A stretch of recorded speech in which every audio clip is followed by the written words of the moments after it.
블랙홀 이야기가 나오면 그 중심에는 특이점, 즉 무한한 밀도를 지니며 우리가 알고 있는 물리법칙이 전혀 통하지 않게 되는 단 하나의 점이 숨어 있다고 일반적으로 여겨집니다. 여러분 안녕하세요. 그런 생각은 이제 좀 질리셨나요? 그래서 이번에는 조금 색다르지만 엄연한 과학적 가설 하나를 소개해드리겠습니다. 사실 중심에는 특이점 같은 건 전혀 존재하지 않고 각각의 블랙홀이 그저 시간이 아주 길게 늘어진 미니 빅뱅 같은 존재라면 어떨까요? 토픽에 오신 것을 환영합니다. 대체 어떻게 그런 일이 가능할 수 있는 걸까요? 그리고 과학자들은 왜 그런 발상에 이르게 된 걸까요? 그럼 하나씩 차근차근 살펴보겠습니다.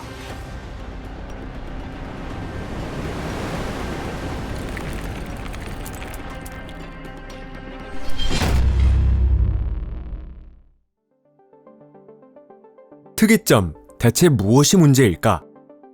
잊고 계신 분들을 위해 설명드리자면 블랙홀의 표준 모델에서는 그 핵심에 자리 잡은 것이 바로 특이점인데요.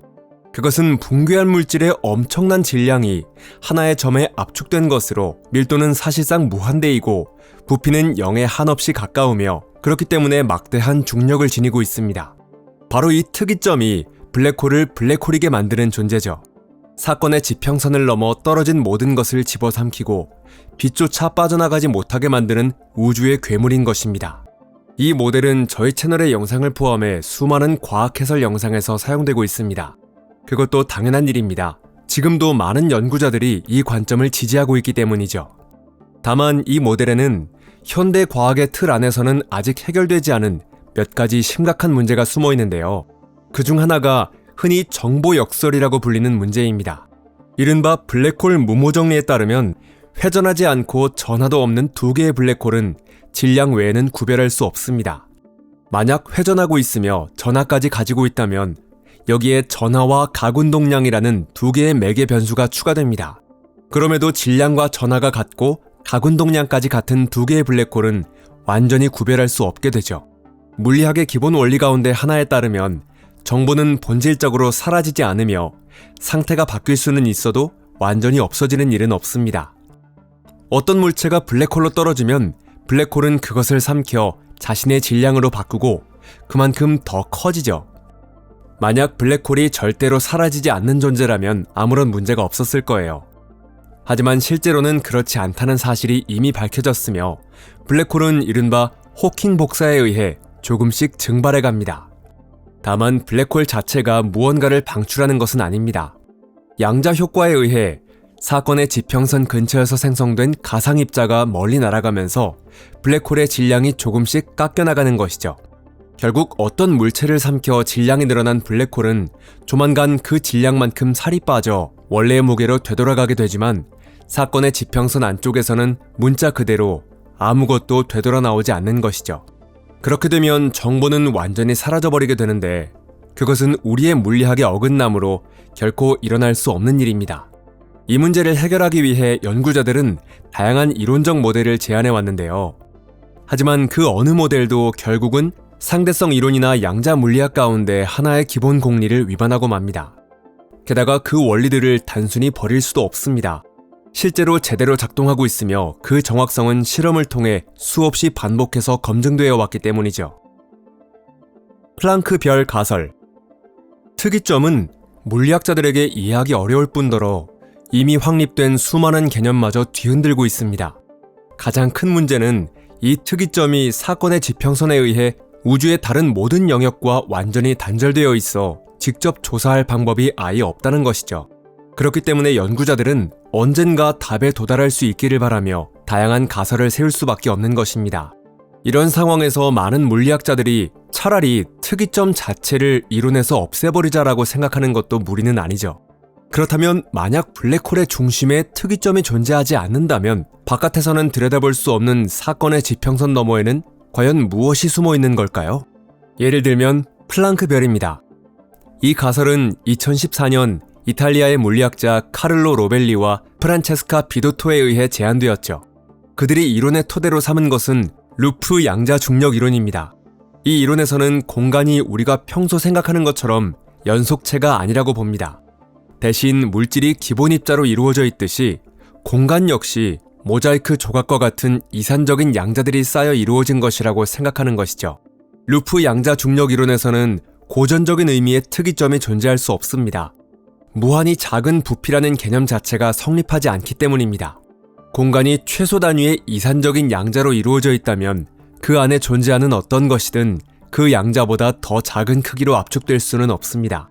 이는 일반적인 항성 질량 블랙홀을 만들어내는 초신성 중심핵 붕괴의 마지막 단계와 초기 우주에서 초대 질량 블랙홀을 형성했다고 여겨지는 거대한 성간 구름 붕괴의 마지막 단계에서 무엇이 일어나는지에 대한 우리의 상상을 근본부터 바꿔놓습니다. 블랙홀의 표준 모델에서는 물질을 안쪽으로 붕괴시키는 중력이 기본 입자들을 서로 밀어내려는 다른 모든 힘보다 강해지기 때문에 붕괴는 끝없이 계속됩니다. 반면 플랑크별 모델에서는 붕괴하는 천체의 에너지 밀도가 최대값, 즉 플랑크 밀도에 도달하는 순간 양자 중력 효과에 의해 반발력이 발생하고 붕괴는 팽창으로 전환됩니다. 비유를 사용하면 이해하기 쉬운데요. 떨어지는 공을 상상해보세요. 순수하게 이론적으로만 생각하면 공은 무한히 계속 떨어질 수 있지만 실제로는 바닥에 부딪혀 다시 튕겨오르죠. 왜 그럴까요? 탄성력이 존재하기 때문입니다. 공이 장애물에 부딪히는 순간 이 힘이 중력을 뛰어넘게 됩니다. 중력 붕괴의 경우 그 장애물에 해당하는 것이 바로 공간 구조 자체입니다. 하지만 이야기는 여기서 끝나지 않습니다. 중력이 강해질수록 바깥의 관측자에게는 시간의 흐름이 점점 더 느리게 보입니다. 따라서 실제로는 튕겨오름이 순식간에 일어난다고 하더라도 사건의 지평선 바깥에 있는 우리에게는 그것이 수조 년에 이르는 헤아릴 수 없이 긴 시간, 다시 말해 블랙홀의 수명 자체에 맞먹을 정도로 길게 늘어나 보이게 됩니다. 이것이 바로 플랑크별입니다. 시간 지연 때문에 붕괴와 그 뒤의 튕겨오름 과정 한가운데서 얼어붙은 것처럼 보이는 천체인 것이죠. 이 이론에 따르면 모든 블랙홀은 작은 빅뱅의 모형과도 같은 존재라고 말할 수 있을지도 모릅니다. 왜냐하면 우리 우주의 여명기에도 이와 비슷한 일이 일어났기 때문이죠. 우리가 특이점이라고 불러온 것이 갑자기 엄청난 속도로 팽창하기 시작했던 것입니다. 플랑크별과 그 문제점. 플랑크별이라는 개념은 기존 블랙홀 모델이 안고 있던 많은 문제와 역설을 해결할 수 있을 것으로 보입니다. 예를 들어 외부 관측자인 우리 관점에서도 언젠가 튕겨오름이 일어나 블랙홀에서 별이 탄생하는 것이라면 블랙홀 안의 정보는 어디로 사라지는가라는 문제는 더 이상 존재하지 않게 됩니다. 정보는 어디에도 사라지는 것이 아니라 상상을 초월할 정도로 긴 시간이기는 해도 유한한 기간 동안 사건의 지평선 너머에 숨겨져 있을 뿐인 것입니다. 그리고 다소 뜻밖의 방식으로 또 다른 문제도 해결됩니다. 상대성 이론은 블랙홀뿐만 아니라 화이트홀의 존재 역시 이론적으로 허용하고 있죠. 블랙홀은 들어갈 수는 있지만 나올 수 없는 곳이라면 화이트홀은 정확히 그 반대입니다. 화이트홀의 사건의 지평선에 해당하는 경계는 안으로 들어오려는 모든 물체와 복사를 밀어내는 반면 내부에서 밖으로 나오려는 것은 모두 외부로 방출합니다.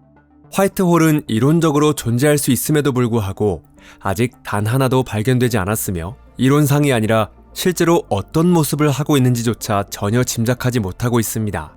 화이트홀은 극히 짧은 시간 안에 곧바로 증발해버릴 뿐이라는 가설도 있지만 설령 그렇다 하더라도 지금까지 우주를 관측해오는 동안 최소한 한 번쯤은 그런 과정을 포착했어야 할 것처럼 보이죠. 하지만 여러분도 아시다시피 그런 관측 사례는 지금까지 단 한 번도 발견되지 않았습니다. 즉, 만약 플랑크별이 실제로 존재한다면 블랙홀과 화이트홀은 하나의 동일한 천체가 거치는 서로 다른 단계에 불과하다는 뜻이 됩니다. 초신성의 잔해가 붕괴 단계에 있는 동안 우리는 그것을 블랙홀로 관측하게 되죠. 그리고 붕괴가 튕겨오름 단계로 전환되면 그것은 화이트홀로 나타나며 아마도 강렬한 섬광의 형태로 관측될 것입니다. 그 이후에 어떤 일이 일어나는지, 이러한 별이 흔적도 없이 증발해버리는지, 아니면 일부 물질을 방출한 뒤 안정적인 초소형 천체, 말하자면 화이트홀의 잔해와 같은 형태로 남게 되는지는 아직 알 수 없습니다. 이 이론은 우주의 미래라는 문제에도 답을 제시해줍니다. 우리가 플랑크별을 작은 빅뱅의 모형이라고 부른 것은 결코 괜한 표현이 아니었는데요. 현재의 빅뱅 가설 역시 기존의 블랙홀 모델 못지않게 많은 문제를 안고 있죠. 예를 들어 고전적 모델에서는 여러 물리량이 무한대로 발산하는 특이점이 나타나게 됩니다. 보통 이것은 이론이 적용 가능한 한계에 도달했다는 신호로 여겨지죠. 하지만 만약 일반적인 의미의 특이점이 애초에 존재하지 않았다면 이 문제는 깔끔하게 사라지게 됩니다.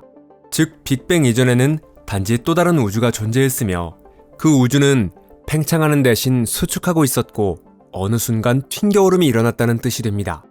수축이 팽창으로 전환된 것입니다. 아마도 우리 우주에도 이와 비슷한 미래가 기다리고 있을 것입니다. 다만 플랑크별 가설은 블랙홀 천체 물리학의 오래된 문제들을 해결하는 대신 새로운 과제들도 만들어내고 있죠. 문제는 이 가설의 기반이 되는 루프 양자 중력 이론 자체가 아직 실험적으로 입증되지 않았으며 해결되지 않은 이론적 과제들도 많이 안고 있다는 점입니다. 그럼에도 과학자들은 이 이론의 타당성을 보여줄 명확한 증거를 발견할 희망을 버리지 않고 있죠. 만약 그것이 실현된다면 오랫동안 인류를 괴롭혀온 의문들에 마침내 답이 내려질지도 모릅니다. 그때가 되면 물론 저희도 여러분을 위해 영상을 만들게요. 이 영상이 마음에 드셨다면 좋아요를 눌러주시고 친구들에게도 공유해주세요. 시청해주셔서 감사합니다. 그럼 다음 영상에서 다시 뵙겠습니다. 안녕히 계세요.